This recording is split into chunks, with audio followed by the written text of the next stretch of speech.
తెలంగాణ కొత్త డీజీపీగా సివి ఆనంద్ నియమితులయ్యారు. దీనిపై ప్రభుత్వం ఉత్తర్వులు జారీ చేసింది. ప్రస్తుత డీజీపీ శివధర్ రెడ్డి నెల 30న రిటైర్మెంట్ కానున్నారు.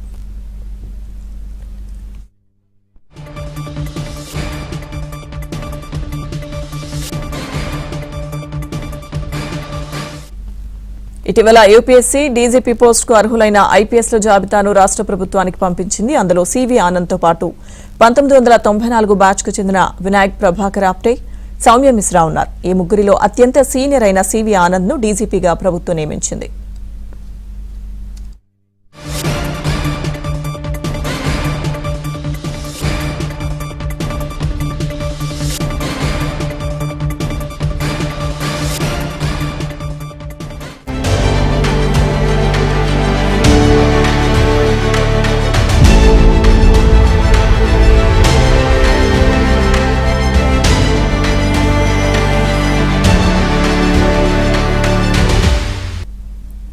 తెలంగాణ కొత్త డీజీపీగా సివి ఆనంద్ ను నియమించింది ప్రభుత్వం. పూర్తి సమాచారం క్రైమ్ కరెస్పాండెంట్ ప్రవీణ్ లైవ్ లో అందిస్తారు. ప్రవీణ్, 1991 బ్యాచ్ కి సంబంధించినటువంటి ఐపీఎస్ అధికారి సివి ఆనంద్ ను తెలంగాణ రాష్ట్ర పూర్తి స్థాయి డీజీపీగా కొద్ది నిమిషాల క్రితమే రాష్ట్ర ప్రభుత్వం నియమించింది.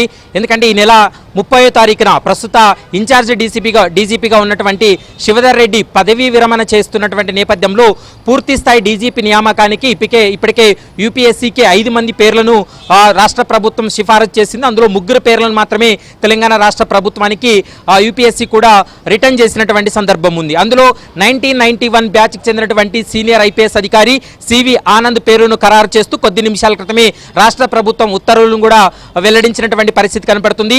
ఈ మే 1వ తారీఖున సివి ఆనంద్ తన పదవీ బాధ్యతలు స్వీకరించేటువంటి అవకాశం అయితే కనపడుతుంది.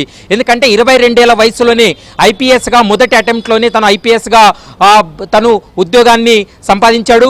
మరోవైపు ముఖ్యంగా హోమ్ క్యాడర్, అప్పటి ఆంధ్రప్రదేశ్ హోమ్ క్యాడరే సివి ఆనంద్ కూడా కేటాయించినటువంటి పరిస్థితి ఉంది.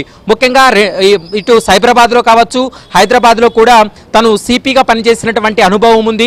అదే కాకుండా తెలంగాణ రాష్ట్రంలో ఉన్నటువంటి ఐపీఎస్లో అతి సీనియర్ ఐపీఎస్గా ఉన్నటువంటి వ్యక్తే సివి ఆనంద్. ఎందుకంటే 1991 బ్యాచ్కి సంబంధించినటువంటి అధికారులు ఇప్పటికే అందరూ కూడా రిటైర్డ్ అవ్వడం జరిగింది. కేవలం 1991 బ్యాచ్కి సంబంధించినటువంటి సీనియర్ అధికారిగా ఉన్నటువంటి సివి ఆనంద్ను డీజీపీగా నియమిస్తూ తెలంగాణ రాష్ట్ర ప్రభుత్వం ఒక కీలక నిర్ణయం తీసుకుందనేది కూడా మనకు స్పష్టంగా అర్థమవుతుంది. ఇప్పటి వరకు తెలంగాణ రాష్ట్రానికి అంటే ఇన్ఛార్జ్ డీజీపీగా కానీ పనిచేస్తున్నటువంటి పరిస్థితి ఉంది. అయితే సుప్రీంకోర్టులో ఇటు తెలంగాణ హైకోర్టులో కూడా పూర్తి స్థాయి డీజీపీని నియమించాలి. ఎందుకంటే సీనియర్ అధికారులు ఉన్నప్పటికీ కూడా వారికంటే తక్కువ అనుభవం ఉండి జూనియర్లకే డీజీపీగా రాష్ట్ర ప్రభుత్వం ఎన్నిక చేస్తుంది. కాబట్టి మెరిట్ అంటే వాళ్ళ యొక్క ఇయర్ ఆధారంగా ఎవరైతే సీనియర్ అధికారులు ఉంటారో వారిని మాత్రమే డీజీపీగా నియామకం జరపాలి, పూర్తి స్థాయి డీజీపీ నియామకం జరపాలనేది ఇటు తెలంగాణ హైకోర్టు సుప్రీంకోర్టులో పిటిషన్లు దాఖలు చేయడంతో గతంలోనే సుప్రీంకోర్టు కొన్ని కీలక ఆదేశాలు జారీ చేసింది. 5 మంది అధికారులతోటి నివేదికను యూపీఎస్సీకి పంపించాలి, పూర్తి స్థాయి డీజీపీను నియామకానికి సంబంధించి ఇటు కేంద్ర రాష్ట్ర ప్రభుత్వాలు నిర్ణయం తీసుకోవాలంటూ కూడా ఆదేశాలు ఇవ్వడంతో కొద్ది నిమిషాల క్రితమే డీజీపీగా సివి ఆనంద్ నియమిస్తూ తెలంగాణ రాష్ట్ర ప్రభుత్వం ఒక కీలక నిర్ణయం తీసుకుంది. ముఖ్యంగా సివి ఆనంద్ను ఎన్నిక చేసుకోవడానికి అంటే డీజీపీగా నియమించడానికి అనేక కారణాలు ఉన్నాయి. ఎందుకంటే తెలంగాణ రాష్ట్రంలో హైదరాబాద్ అనేది చాలా కీలకమైనటువంటి ప్రాంతం. హైదరాబాద్లో దాదాపు 3 ఏళ్ల పాటు తను కమిషనర్ ఆఫ్ పోలీస్గా పనిచేశాడు. హైదరాబాద్లో ప్రతి అంటే హైదరాబాద్లో ఉన్నటువంటి శాంతి భద్రతలు కావచ్చు, హైదరాబాద్లో ఉన్న పరిస్థితులన్నీ కూడా సివి ఆనంద్కు బాగా తెలుసు. అందులో భాగంగానే గతంలోనే ఇటు బీఆర్ఎస్ ప్రభుత్వం కావచ్చు, మరోవైపు కాంగ్రెస్ ప్రభుత్వం వచ్చిన తర్వాత కూడా సిపిగా సివి ఆనంద్ను కూడా నియమించినటువంటి సందర్భం ఉంది. మరోవైపు తెలంగాణ రాష్ట్రం ఏర్పడిన తర్వాత సైబరాబాద్ సిపిగా కూడా 3 సంవత్సరాల పాటు తను సేవలు అందించడం జరిగింది. రాచకొండ కమిషనర్ ఏర్పడక ముందే మొత్తం ఉమ్మడి సైబరాబాద్ను కూడా సివి ఆనంద్ సిపిగా తను పనిచేసినటువంటి అనుభవం ఉంది. మరోవైపు శంషాబాద్ ఎయిర్పోర్టు ఇటు అంటే శంషాబాద్ కావచ్చు, కర్ణాటక అంటే బెంగళూరు, మరోవైపు చెన్నై, ఈ 3 ఎయిర్పోర్ట్లకు కూడా ముఖ్యంగా సిఐఎస్ఎఫ్ ఐజీ స్థాయిలో అతను పనిచేసినటువంటి అనుభవం ఉంది.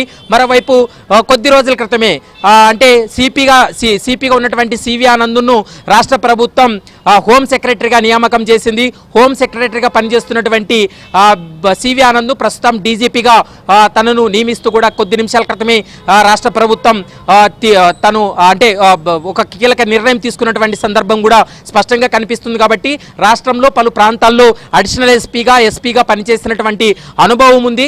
కాబట్టి తెలుగు వ్యక్తి, అది కూడా హైదరాబాద్కి చెందినటువంటి వ్యక్తి, అతి చిన్న వయసులోనే అంటే 22 ఏళ్లకే తను ఐపీఎస్గా ఎన్నికవ్వడం, తర్వాత 2 తెలుగు రాష్ట్రాల్లో కూడా అతను పనిచేసినటువంటి అనుభవం ఉంది. కాబట్టి 1991 బ్యాచ్కి చెందినటువంటి సివి ఆనంద్ను డీజీపీగా నియమిస్తూ రాష్ట్ర ప్రభుత్వం అయితే ఒక కీలక నిర్ణయం తీసుకుందనేది మనకు స్పష్టంగా